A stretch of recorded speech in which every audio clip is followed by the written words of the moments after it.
전도자의 삶의 참된 망대를 세운 데살로니가 교회라는 제목으로 말씀 선포하겠습니다. 이 은혜는 간증에서 많이 받으셨으니까 짧게 하겠습니다. 이 데살로니가 후서를 쓴 이유는 이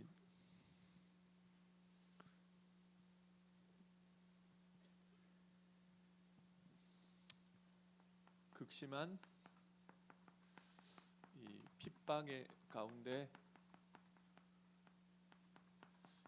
이 위로하고 이 성도들을 격려하기 위해서 데살로니가 후서를 쓰게 됐고요.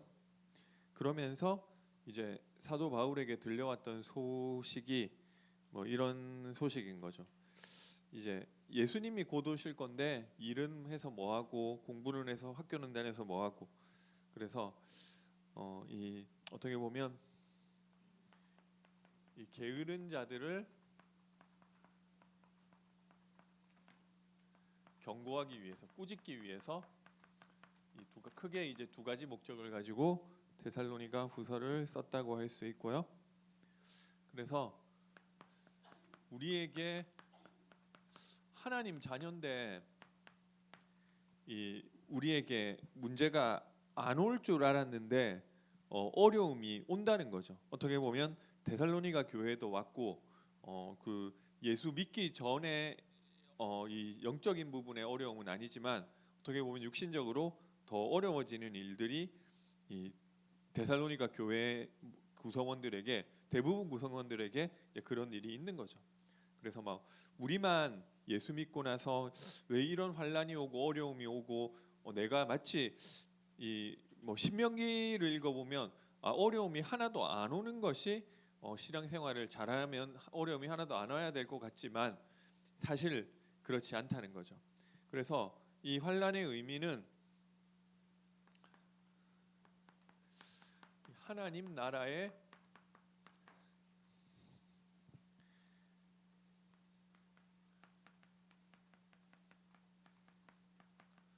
합당히 여기심을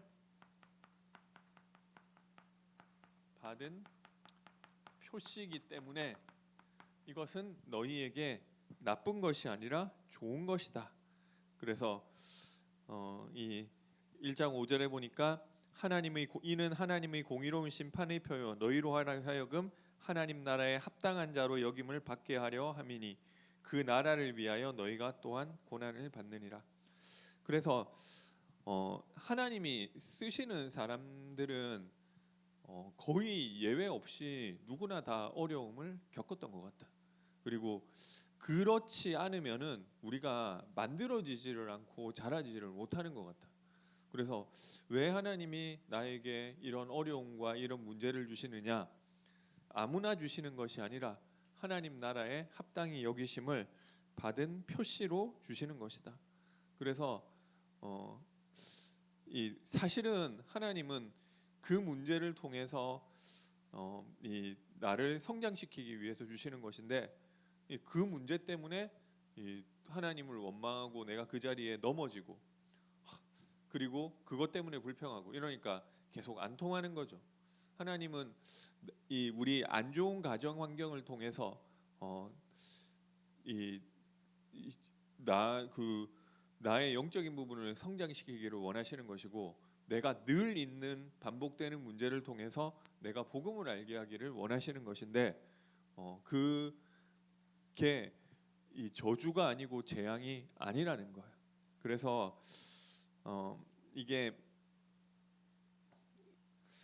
거기에 대해서 이 하나님 나라의 합당하심을 받은 표시이기 때문에 이것은 너네가 슬퍼할 것이 아니라 즐거워하고 하나님께 감사해야 될 일이다. 마치 사도들이 이 사도행전 4장에 예수 이름으로 동우지 말하지 말라고 얘기하고 매를 때리고 협박을 당했을 때 우리가 이 예수 이름으로 인해서 고난받은 것이 너무 감사하다. 우리가 이런 축복받게 돼서 너무 감사하다. 이것이 이제 올바른 반응이라는 거죠. 그래서 어려움이 없으면은 사실 복음을 되게 이해를 이상하게 하는 사람들이 아유 뭐 그리스도 모든 문제 해결자인데 너는 왜 그래? 이게 맞는데 그 사람에게 답이 되지 않는 거죠. 그래서 예, 우리 하나님이 이 복음을 알게 하기 위해서 나에게 문제를 주신 것이다. 그래서 결국 이 성도 진짜 믿음과 성도는 환난 가운데서 나오는 거죠. 그래서 이 다윗이 다윗 될 수 있었던 이유, 요셉이 요셉 될 수 있었던 이유, 모세가 모세가 될 수 있었던 이유가 이 어려움을 통해서 나오는 것이고 각자에게 다 힘든 부분이었어요.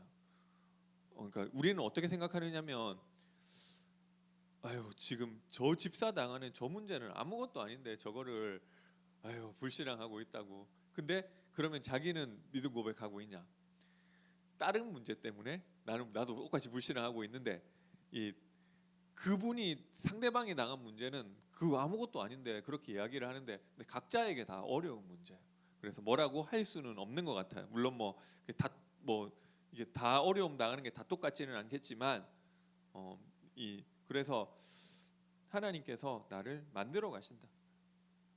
그리고 이 환난을 통해서 하나님은 왜 우리에게 문제를 주시느냐면 아니 그러니까 신명기적 세계관으로 봤을 때는 우리가 이 선을 행하면은 축복을 받고 악을 행하면은 벌을 받는 것이 맞는데 이 우리가 악한 것이 없는데 이 어려움 오는 이유가 무엇이냐? 그리고 저 악한 인간들은 우리를 핍박하는 그 인간들은 왜 저렇게 잘 살고 잘 지내고 있느냐는 거죠. 그러니까 하나님의 공의가 지켜지지 않는 것 같은 마치 하박국도 그 이야기를 했지만 그런 상황들이 우리 가운데 있다는 거죠. 1장 7절에 거기 그래서 바울이 이야기하기를 이 환난을 받는 너희에게는 하나님이 안식으로 갚으시는 것이 하나님의 공이고 그리고 이 하나님께 복종하지 않는 자들에게는 형벌을 내리시는 것이 하나님의 공의인데 잠깐 하나님의 계획 가운데서 너희가 이 복음을 위해 헌신하는 너희가 이 어려움을 받지만 그래도 하나님께서 이 공의의 하나님께서 잠깐 그런 일을 허락하셨지만 결국 그 부분에 대해서 우리에게 안식으로 갚아주실 것이다. 그래서 우리에게 어려움을 주시는 것도 선을 행하다가 어려움 받는 그것을 통해서 우리에게 상 주시기 위해서 그죠? 그래서 어려움을 주는 것이기 때문에 너희가 이 환난을 통해서 흔들리거나 이 부분에 대해서 걱정할 필요가 없다는 거죠. 그리고 예수님의 재림에 관해서 굉장한 관심이 있었던 거죠. 그래서 이 예수님의 재림이라는 것은 이제 하나님의 이 절대 주권 가운데서 진행되는 것이다. 그렇기 때문에 너희가 그래서 이제 말세의 시간표를 이야기를 하고 있죠. 말세에 일어날 일이 2장 3절에 보니까 누가 어떻게 하여도 너희가 미혹되지 말라. 말세의 시간표가 먼저 배교하는 일이 있고 이 말세에 이 배교가 일어나고 물론 배교라는 것은 이 복음에서 돌아서는 거죠. 물론 이 말 뜻을 따지자면 타 종교에서 불교 믿다가 이 배교하는 일도 있지만 그게 아니라 여기서 이야기하는 것은 이 복음에서 배교하는 일은 지금도 일어나고 있다는 거예요. 옛날에 교회 다니다가 지금 뭐 다른 종교 믿고 있다 이러는 사람도 있고 인터넷에 보니까 내가 기독교를 안 믿는 이유 내가 옛날에 교회 다녔는데 좀 이런 것들을 통해서 이 교회는 아닌 것 같다 뭐 이렇게 배교하는 일이 일어났지만 그게 아니라 이 대규모 배교가 일어나는 거야. 그런 일이 이 말세에 일어날 것이고 그리고 그 다음에 먼저 배교하는 일이 있고 저 불법의 사람 곧 멸망의 아들이 나타나기 전에는 그날이 이르지 아니하리라. 불법의 사람이라는 것이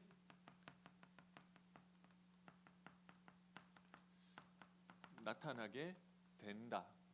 이 불법의 사람이 뭔지는 나와 있는 게 없으니까 모르죠.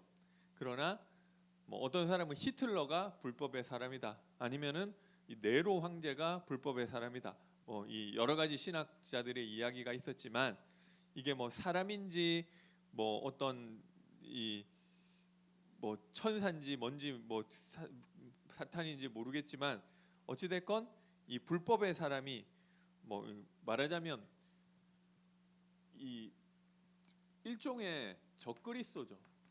적그리스도인데 이런 어떤 이 물론 뭐 적그리스도는 지금 뭐 이만희도 적그리스도고 뭐 문선명도 적그리스도고 그런 사람들은 일어나지만 그 정도가 아니라 이 어떤 악의 총체적인 이 말하자면 이런 굉장한 이 능력을 가지고 전 세계적으로 이 미혹하는 이 불법의 사람이 먼저 일어나게 될 것이다. 배교가 있고 불법의 사람, 멸망의 아들들이 나타나기 전에는 그날이 이르지 아니할 것이다.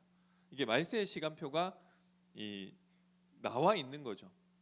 그리고 이 불법의 사람이 나타나지 못하도록 이 너희 2장 6절에 보니까 너희는 지금 그로 하여금 그의 때에 나타나게 하려 하여 막는 것이 있는 것을 아나니 이 불법의 사람을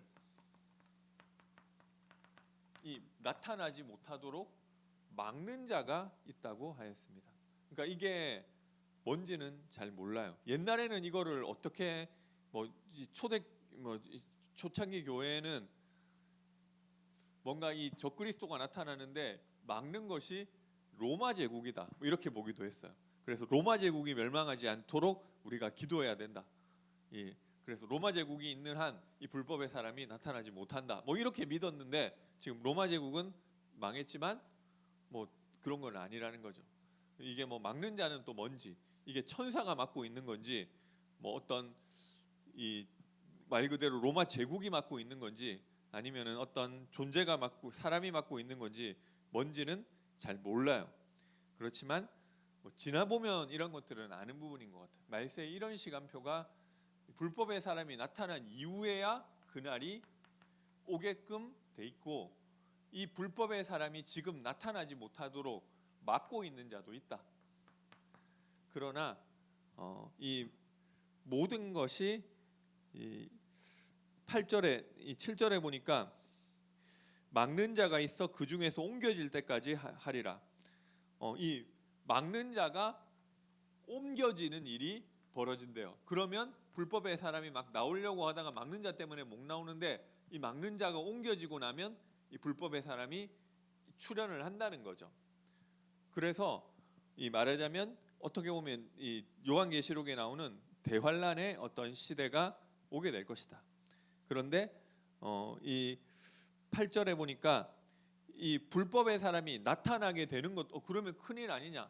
그런데 이 나타나게 되는 것도 우리가 영화를 볼 때도 마찬가지죠. 어떤 최종 보스가 막 대단한 능력을 가지고 나타나는데 뭐 때문에 나타나느냐? 주인공한테 당하려고 나타나는 거잖아요. 결과적으로는 그것처럼 2장 8절에 보니까 불법한 자가 나타나리니 그 주 예수께서 그 입의 기운으로 그를 죽이시고 강림하여 나타나심으로 패하시리라.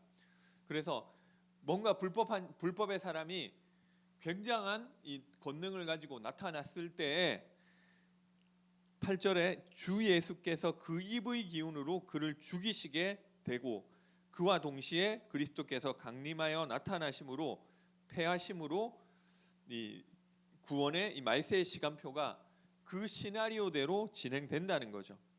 이게 결국 이 그리스도께 패배하는 그 그림이 나온 뒤에 이 예수님의 강림과 재림하심이 나타나게 될 것이다. 그래서 지금 뭐 아직 이르지 않았다는 거예요. 그게 지금 오늘 내일 할 일은 아니다 이렇게 알려주고 있는 거고요. 그래서 이게 뭐냐면은 하나님의 절대 주권 속에서 진행되고 있다는 거예요. 사실은 이게 말씀이 이렇게 기록되어 있다고 한다면은 사탄에게는 다른 옵션이 없어요. 그러니까 이게 결정 이미 돼버린 거예요. 물론 이 방법과 이 시나리오도 사탄이 예상 못한 방법대로 갈 수 있죠. 이 사탄은 예수님을 십자가에 못 박아 죽이면 자기가 이길 줄 알았어요. 근데 그것을 통해서 이 사단의 머리가 깨뜨려지고 그걸 예상을 못한 거죠. 죽음을 통해서 마귀를 이기시게 되는 그 일을 예상을 못한 것처럼 어찌됐건 사탄은 자기 능력과 자기 지혜로 승리하기 위해서 움직이지만 결국 하나님은 그것을 이용하셔서 그리스도께 패배되는 이 그림으로 진행되게 될 것이다. 그렇기 때문에 너네는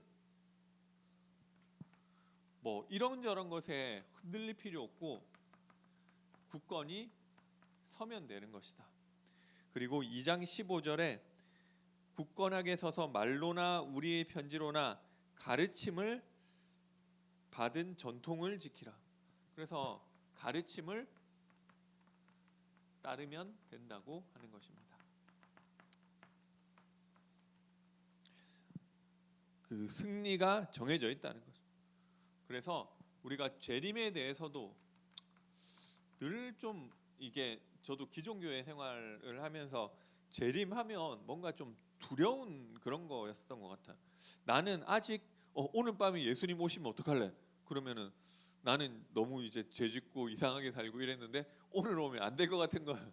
그죠? 그런데 그게 아니라 우리의 모든 죄와 저주는 이미 예수님께서 십자가에 못 박으셨고 내가 안 되는 내가 그리스도 그 완성 우리 구원이 완성되는 날이 있어요. 성경에는 우리에게 새 영을 주셔서 하나님을 알고 이 성령이 임하셨을 때 그리고 죄를 지을 이 수도 없게 된다. 물론 이게 자유의지가 없다는 게 아니라 그 죄질을 그거 자체가 싫어지는 거죠. 어렸을 때는 막 더러운 거 만지고 이러는 게 좋지만 우리가 알고 나면 야 너 저거 만져야 해도 내가 저걸 왜 만져 이렇게 하잖아요.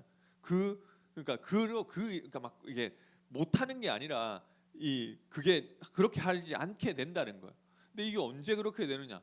사실 나는 안 바뀌는 것 같다는 사람이 너무 많죠. 죽을 때까지 잘 안 바뀌게 돼 있어요. 조금 한 10년 지나면 요만큼 바뀌어 있고 한 10년 지나면 요만큼 바뀌어 있고 그 정도 바뀌는 것 같아요. 계속해서 성화되는 과정이 있지만 완성은 없다. 이 땅에서 언제 되느냐? 개인 종말의 시간표. 우리가 이 죽음과 이 부활과 그리스도의 심판을 겪고 나면 다시는 그 죄 가운데로 쳐다도 안 보는 거죠. 그게 아니면은 두 가지 중에 하나라는 거죠. 내가 죽음을 겪지 않은 그 시간 가운데 예수님이 영광 가운데 재림하셔서 이 심판하시는 그것을 둘 중에 하나를 겪으면은 그게 완성되는 거예요. 그래서 이 재림이라는 것은 우리의 구원이 완성되는 그날이다. 그래서 이 두려운 재림이 아니라 내가 완성되는 거죠. 이 땅에서는 좀 부족해요.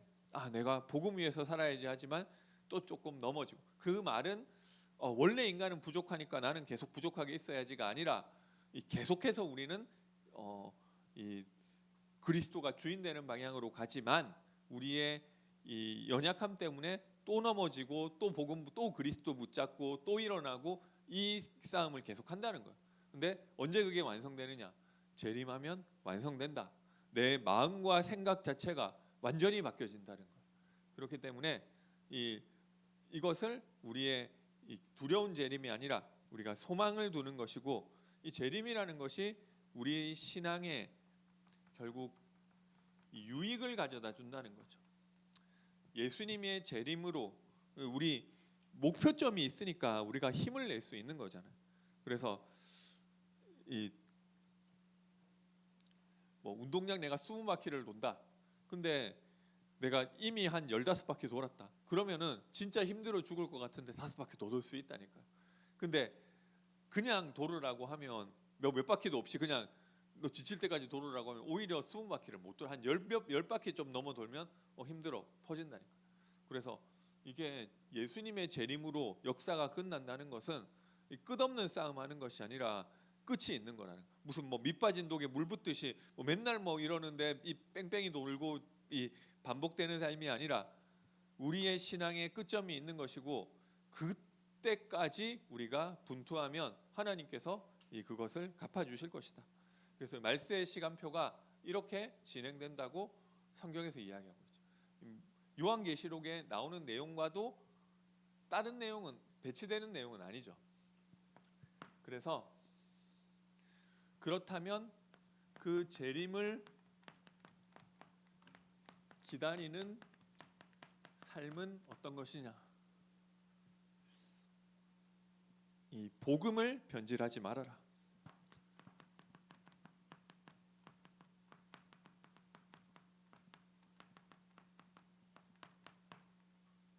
그래서 이 예수님의 재림과 교회와 이 재림도 결국 이 교회에서는 이 한 가족처럼 이제 도와줬는데 다 내어주고 육신의 필요까지도 그때는 뭐 이 재산도 공유했다는 거죠. 그러니까 일하지 않아도 나는 하나님 바라보기 때문에 일 안 하고 하나님만 바라볼래. 뭐 이렇게 내가 해버린다 하더라도 교회에서 다 도와주고 먹을 걸 준다니까요. 그러니까 이게 결과적으로 뭐냐면은 다른 사람에게 내 짐을 지우는 결과가 되고 나는 믿음 좋은 척하지만 이 일상생활에서 노동을 안 하는 거죠. 그래서 결국 이게 뭐냐면은 결국은 뭐 내가 나는 이 재림을 준비하기 때문에 일 안 하고 하나님만 바라볼 거야 하는 것도 사실은 이 나 중심을 가지고 변질시킨 거죠. 만약에 교회가 그렇게 안 도와주고 내가 일 안 해서 굶어 죽는다고 하면 그 사람 일 안 했겠냐고요. 그래도 굶어 죽기 싫어서라도 뭔가를 했겠죠. 그래서 이게 결국 이 종말에 대한 오해를 가지고 이 육신적 안락과 게으름과 나태함의 도구로 이 변질시켜 버린 거죠.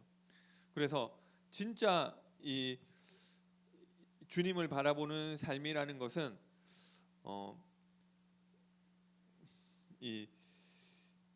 우리는 위의 것을 바라고 하나님 나라의 사람이기 때문에 세상 것에 매여 있지 않지만 오히려 세상 사람을 넘어서서 하나님 백성으로서의 삶을 살게 된다는 것. 오히려 그렇게 세상이 중요하지 않은 게 맞아요. 그런데 오히려 더 열심히 일해서 다른 성도들의 부족을 채워주는 그 방향으로 가게 돼 있는 거예요. 그래서 내가 바르게 산다고 하나님이 나의 의를 보는 거냐? 어차피 그리스도의 의만 보는 거 아니냐? 우리는 어차피 너나 나나 너가 좀 그렇게 좀 이 하나님 앞에 바르게 서려고 하는 너나 아니면은 나처럼 아예 안 된다고 포기한 나나 어차피 하나님 보시기에는 도토리 키재기 아니냐? 그래서 뭐 그렇게 말하지 않는다는 거예요. 그래서 자신을 희생하고 성도들을 위해 헌신하기가 싫어서 하는 말이고 그리스도께서 모든 문제 해결하셨기 때문에 아무렇게나 살아도 되는 것이 아니라 진짜 하나님이 원하시는 것은 하나님이 나의 의를 보지 않음에도 불구하고 나는 하나님의 구원의 은혜와 사랑에 감사해서 그 안에서 감격해서 안에서부터 이 터져 나오는 그 삶을 사는 것. 무슨 뭐 아까 장로님 얘기하셨는데 뭐 누가 뭐 전도 안 한다고 뭐라 하는 거 아니잖아요. 그런데 그 삶을 살게 돼 있는 거예요. 그렇죠? 그래서 이 땅에 소망을 두지 않는데도 오히려 더 성실하고 신실하게 살아가는 것이 올바른 성도의 삶이다. 그리고 그것을 가지고 자신을 섬기는 것이 아니라 하나님을 사랑하고 교회를 사랑하고 이웃을 사랑하고 더 열심히 사는데도 전혀 나의 의를 안 내세우고 교회를 섬기고 가족을 섬기고 성도를 섬기고 이것이 믿음과 소망과 사랑의 형태로 나타나게 되는 것이고요. 그리고 우리가 예수님의 재림을 기다리기 때문에 이 전도자의 삶을 사는 거죠. 우리의 삶에 전도가 중심이 되는 거예요. 내가 진짜 전도를 하려다 보니까 말씀을 따라가고 그것으로 이 바라보는 기도가 되어지는 거예요. 하나님 중심이죠.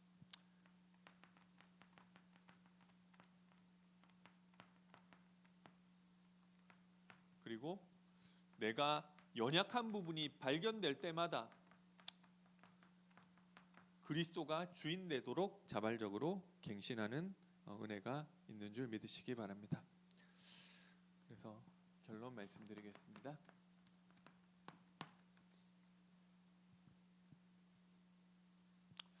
결국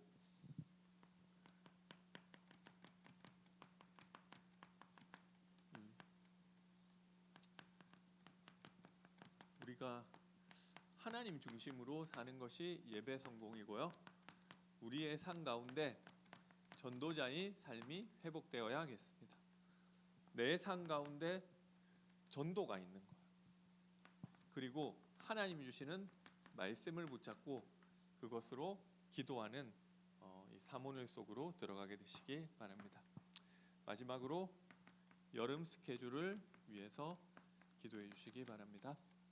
우리 WRC를 통해서 말씀 받는 시간 되도록, 그리고 우리 좀 제주 캠프와 이 부서 수련회를 위해서 기도해 주시기 바랍니다. 제가 기도하고 마치겠습니다. 사랑의 하나님, 은혜와 사랑을 감사드립니다. 재림을 준비하며 오늘도 전도자의 상 가운데로 들어가게 하여 주옵소서. 우리에게 있는 모든 환난을 넘어서게 하여 주옵소서. 예수님의 이름으로 기도드립니다.